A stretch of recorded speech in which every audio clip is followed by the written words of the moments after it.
Hello again YouTube, and welcome back to Just Get a Tesla. My recent Polestar 2 experience has prompted quite a bit of debate about charging and what it's like for non-Teslas. Some comments are suggesting that charging is a real pain here in 2024.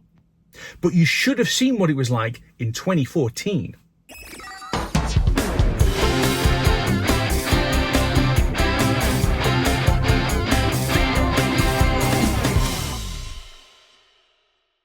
If you've been watching my channel for a little while, you'll probably realise that I had a Nissan Leaf as an early adopter in the UK back in 2014. Okay, not an early adopter. It was been on sale for about 3 years, I think, at that point. But when I got a Nissan Leaf and drove my friends around in it, they thought it was the Starship Enterprise or something. They were literally blown away by the idea of an electric car. And that was advertised to have a range of 100 miles on a full charge. And that's not even the stupidity of the WLTP that we have today. That was NEDC, which is even more inaccurate than the current measure. So 100 miles in the real world. And I needed to go off and do a trip of 80 miles. So I set off down the motorway, having charged my car up to full, and I set off down the M1, and I almost ran out of power to the point where I had to divert to IKEA Leeds, which was 66 miles, and I only just made it. So my very first attempt to do a long trip in my Nissan Leaf, and on 66 miles, I'd almost flattened the battery. The furthest that I was able to push it was to Woolly Edge services on the M1, which is 72 miles from where I used to live on Teesside. So in warm summer conditions, 72 miles was the absolute maximum that you could push it. So what did that mean for charging? Well, back in those days, we had a thing called Ecotricity's Electric Highway. It's now been bought out and rebranded as GridServe, and there's a lot more of them. But back in the day, you would basically have one single rapid charger at a motorway services, and even then not every motorway services, just selected ones, and that would top out at 50 kilowatts. So what I've got here is I've got a load of notes that I actually posted on the SpeakEV forum back in the day, and I thought that it might be interesting to revisit some of those experiences just to show you, however bad you think charging is today in 2024, it's nothing compared to what it was like in 2014. So I'm posting here about a recent trip that I had done in the winter of 2014-15, and the fact that I had got to Wetherby services where there had just been a recent upgrade to 2 charger units, and finding that one of them wasn't actually switched on. So I had to sit there and wait for 20 minutes in the cold because it was -3 degrees centigrade, and I'm burning more power, which I haven't actually got, to then have to put the thing back in.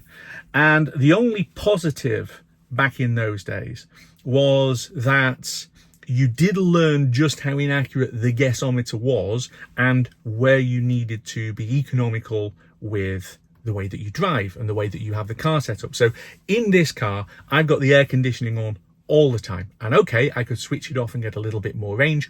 I don't need it. I have the heating on whenever I need it. The Ascenta spec Leaf that I had no heat pump, so if you wanted to put the heating on, it took 5% or so off your range. And that doesn't sound like a lot, but as the amount of battery went down, that as a percentage seemed to increase in the terms of the number of miles that it was going to take away. So I've got notes here talking about, charging up at IKEA. This is at Leeds again on my way back home, and at Wetherby. So I had been to Rochdale, where my parents lived at the time. So I've driven over the Pennines, having charged up at my parents' house. I've got to do a stop at IKEA Leeds. I've got to do a stop at Wetherby, right? And then I'm still looking at it in terms of having to slow down going through the Cleveland Hills. And it's not steep hills, it's not huge hills, but it's enough to be a problem. And this was the experience that you had all the time. You needed to stop and charge a lot in that car. And This video is sponsored by Millibricks, which is the online home for Lego compatible military brick toys like this fantastic Memphis Belle Flying Fortress. You know you want one for Christmas. Get 10% off with the code GET when you shop at Millibricks. The charging experience at some motorway services was not exactly optimal, and I've got a story here about going to Wetherby services on a busy bank holiday weekend and finding this white Nissan Leaf like mine sat literally straddling the line, blocking both chargers and only using one of them. So I just about managed to reach the connector across when the bay next to the second charger clears. So the cable is pulled really, really tight, but it's just about there. The guy comes back to his car and I basically said to him, "Mate, why have you done that?" And he says, "Doesn't matter. Nobody ever complains." Well, I'm complaining, and it's just about basic common decency. Why are you blocking two charger bays, right? Just because you don't know how to park. This kind of thing would happen quite a lot. And I used to get it where you had car after car after car sat blocking a charger, okay? They would sit there and they would charge up and they would go away and the car has finished charging and it's still sat there in the bay. Or they would find that the charging bay was actually quite close to the doors. IKEA at Leeds was a prime example of this. And as this says, a Leaf parked in it disconnected, not even plugged into the charger, but blocking the charging bay, which they thought was parking. I hear about this still happening, and photos still come up on the Facebook group of, chargers being ICE'd, right? So internal combustion engine car on the charger, blocking it. But in these days, in 2024, there's lots of chargers. Go back to 2014 and you'd have one charger. And as I've described, I need to charge because I won't get to the next service point where there is a charger unless I charge. And this happened quite a lot. Another story here about my wife having to deal with a Zoe, which was plugged in, right, but not charging because it had finished, okay? So she does an emergency stop on the charger so that she can get the charge cable out of the Zoe and then to plug her Leaf in. Half an hour or so later, and you did need at least half an hour, more like 40, 45 minutes. But she comes back, right, to finish charging the Leaf and finds the Zoe still sat there on the charger bay, because at this one there were two parking spaces for one charger, right? And the Zoe, which was connected but not charging because it had finished, was still sat there blocking it after half an hour. Some people basically just thought that they were just abusing the system, and the reason they were doing it was that back in 2014, Ecotricity did not charge for electricity. Charging was free in 2014 at all of the rapid 50 kilowatt chargers.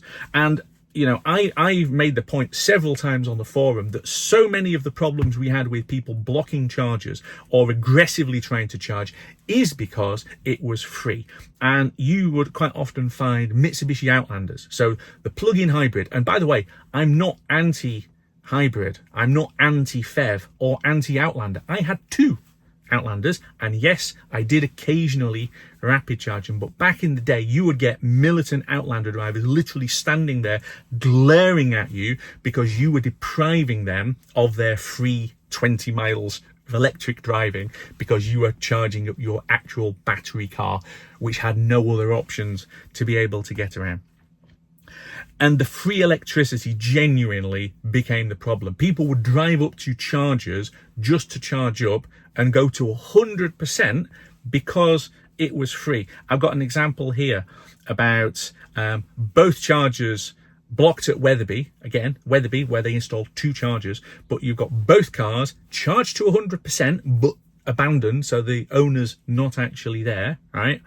And at one point, a queue of 3 other vehicles in front of me, all desperately waiting to charge because people were basically abusing the free electricity. So when people say charging is really expensive, and it is, at least that deters people from blocking the bay. And I even get this with Tesla superchargers, where if you sit there for too long and it caps out at your charge limit or at the site's charge limit, you now get charged an overstay fee of £1 a minute. And that is a real deterrent. Believe me, I know. I've had to go racing back to unplug my own car. That stops the chaos that we used to get a decade ago. So it just got to the point of being completely intolerable. A massive pain in the bum trying to charge with a car that would go hardly anywhere and way less than advertised, where you had to charge the car to 100% if you wanted to attempt any kind of long trip.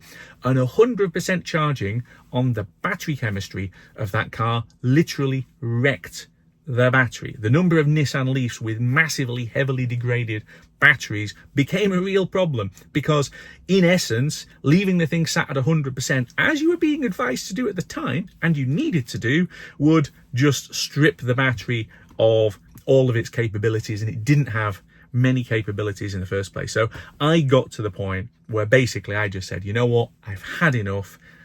I'm going to hand the thing back. And we decided to do that. I mean, I'm just checking the dates now. We decided to do that a whole year before the finance deal that I had was up. So after 2 years out of the minimum 3 that we were locked in, we'd had enough. It was going back.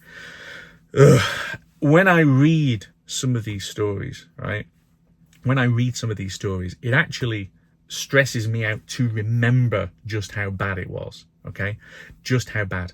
And that is, you know, in, as I say, the relative pioneering days of EVs. So however bad it is now, it's nothing compared to how it was back then. And just one final word on this, because I've just found this comment that I made in December of 2014, where I said, thinking about it, unless the Tesla connector / charger combo has got significant issues, I can see it becoming the standard. Why?